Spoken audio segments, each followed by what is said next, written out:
অভাব মানুষকে শেখায় কিভাবে হাসি মুখে অপমান সহ্য করতে হয়, আর কিভাবে অভিমানকে গিলে ফেলে বেঁচে থাকতে হয়।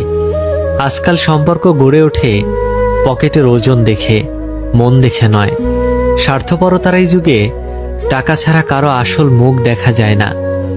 অর্থ দিয়ে নিজের অবস্থান পরিবর্তন করা গেলেও নোংরা স্বভাবটা কখনো পরিবর্তন করা যায় না।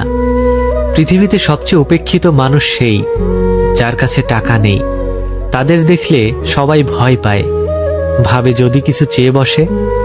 অন্যের কাছে যা আছে তা নিয়ে স্বপ্ন দেখার নাম সুখ নয়, বরং নিজের যা আছে তা নিয়ে সন্তুষ্ট থাকার নামই সুখ।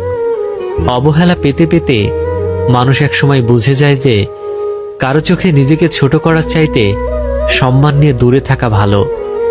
মানুষকে বিশ্বাস করে দেখেছি, আর ততবারই ঠকেছি। মানুষকে ঠকানো সহজ, কিন্তু ঠকিয়ে যা পাবেন তা হজম করা কঠিন। ধাক্কা খেলে একটা জিনিস ভালোই শেখা যায়, কার সাথে জুড়ে থাকতে হয় আর কার থেকে দূরে। হৃদয়ের চেয়ে বড় কোনো কারাগার নেই, যেখানে আমরা প্রতিদিন আমাদের হাজারো ইচ্ছেগুলোকে বন্দি করে রাখি।